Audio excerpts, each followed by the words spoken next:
Hey y'all, welcome back to my channel. Let's get in the kitchen and let's cook some dinner.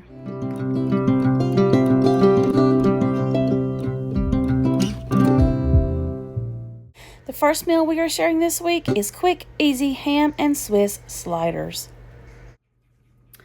Okay, so today has been super duper busy.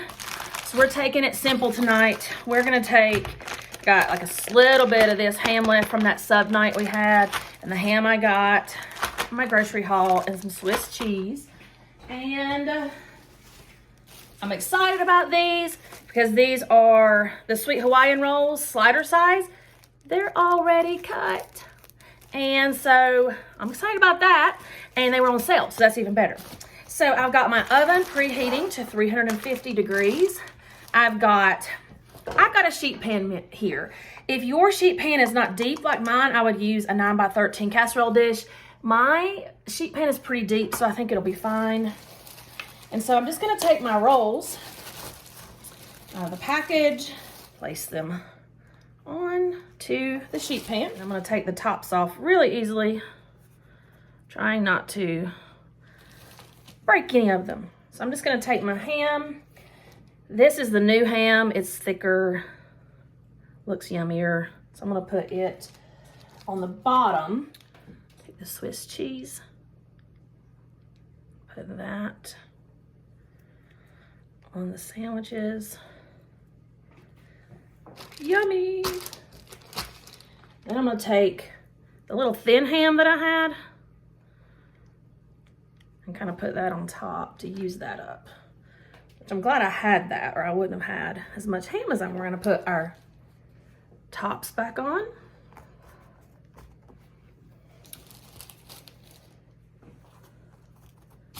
And now for the best part.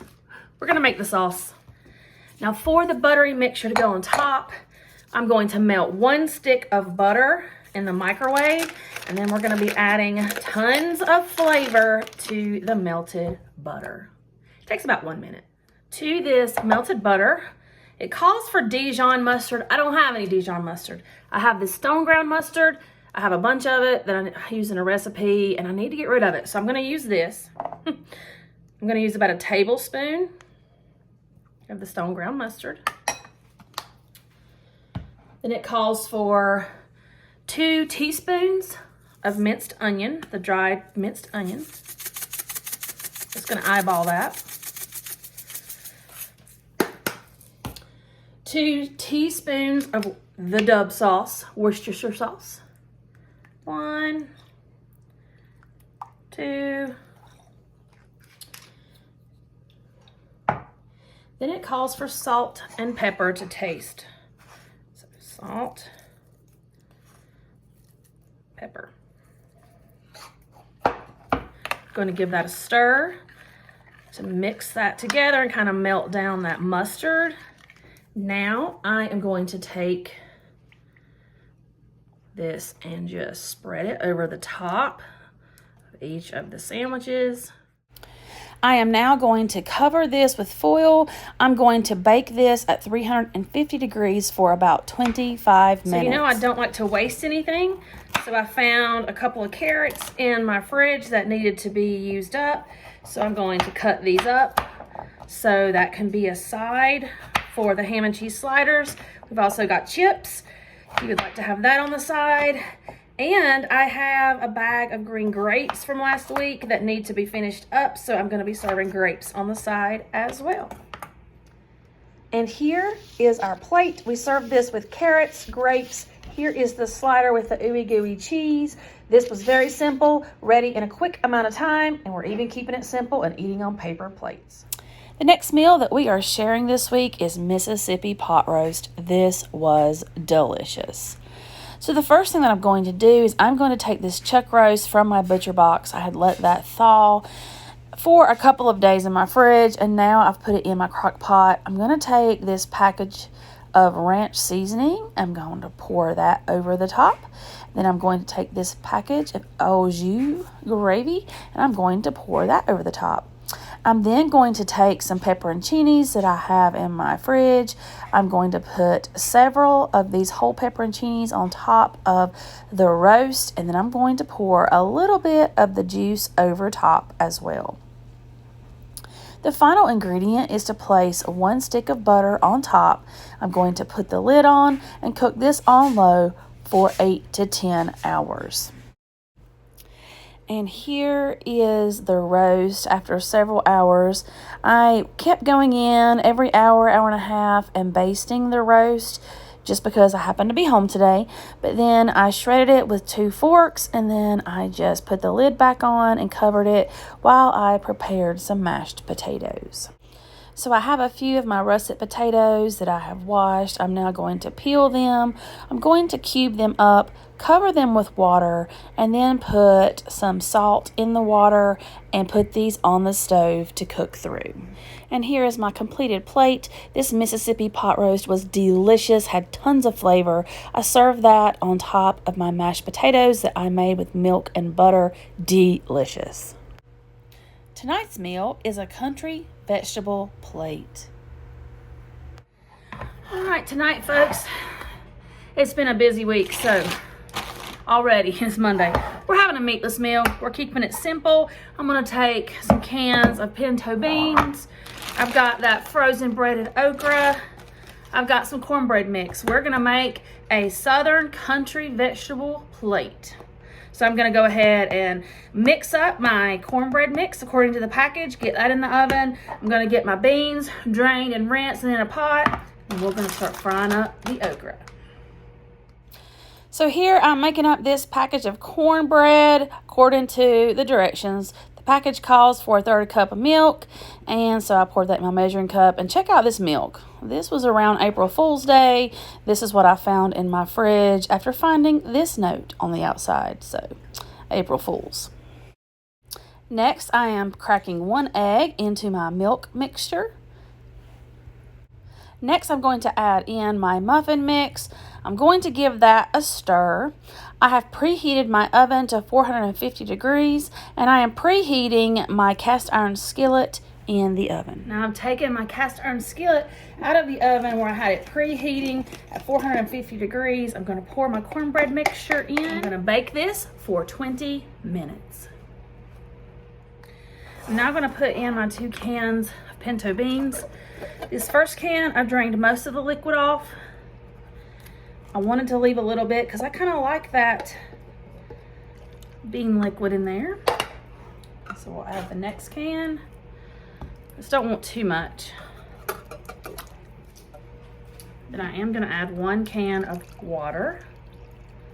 I'm going to do about half a can. I'm going to give that a stir. I'm going to add 2 big pinches of kosher salt. I can add more at the end if I need to. 1 pinch of pepper. I'm going to cover, put this on my stove. Next, I have my cast iron skillet with some oil heating up. It's come to temperature. I'm going to do this okra in half batches so that it doesn't overcrowd the pan. This gets really hot, so I am going to use this splatter guard, and I'm going to fry up the okra. I'm not going to have the camera on this while I'm actually frying it. I'll take a few shots, but I don't want splatter to get on my camera. Here's my first batch of okra out of the frying pan. It looks delicious. This is messy. I wanted to do them in the air fryer, but this particular bag, the breading is not, you can see here how it's just breaded, but it's not cooked like a, I don't know, if you had like a chicken tender or like jalapeno poppers, those kind of things, the breading's already semi-cooked or cooked, so you just reheat in the air fryer.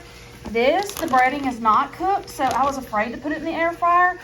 Let me know in the comments below if you've ever tried cooking this type of okra in the air fryer, and let me know how it goes. And here is the finished plate. We have the fried okra, the pinto beans, that cornbread. This was delicious. Definitely a southern comfort food. The last meal we're going to share this week is a cheeseburger hobo pack. Tonight's meal, we're going to be making a hobo pack. And a hobo pack is just a dinner made in a foil packet. that can be cooked over an open flame, a campfire, a grill, or I'm gonna be baking mine in the oven. It's very convenient. You can actually eat right out of the packet. So the first thing I'm gonna do is get potatoes peeled and diced. My rule is, unless they're huge potatoes, I do 1 potato per person plus 1. So I'm gonna peel these up, get them diced, and I'm gonna put them in my bowl. Now that I have my potatoes diced up, I'm going to season them. I'm going to start with adding a little bit of minced garlic, salt, pepper. I'm also going to be adding in some thyme leaves,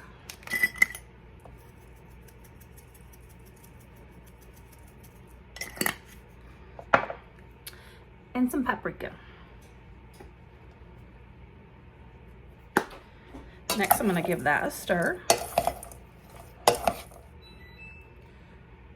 And I'm going to add in a drizzle of olive oil, just a teeny bit.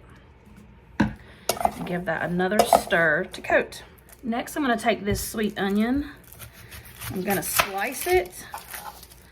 We are not going to do the whole onion. Now that I have my onion sliced, we are ready to assemble the hobo packets. So now I'm going to take some aluminum foil. I'm going to use 2 pieces of aluminum foil. I'm going to make sure the shiny side is down.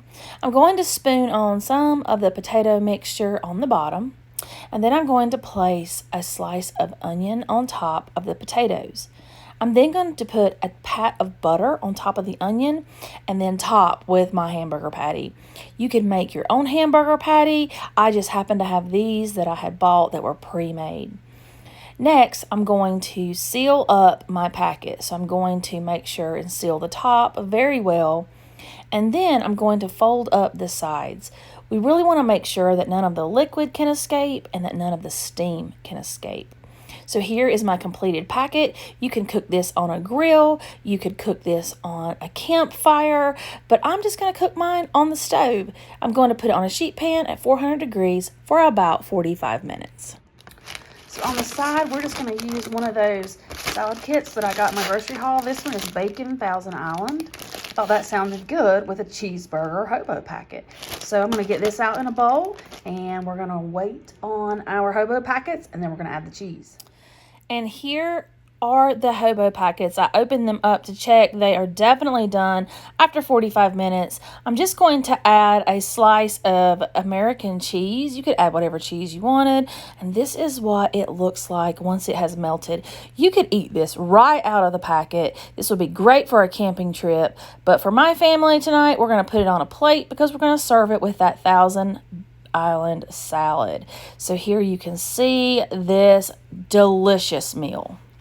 That's going to do it for this week. If you haven't already, hit that like button, subscribe, and hit that notification bell. And I'll see you next time. Bye.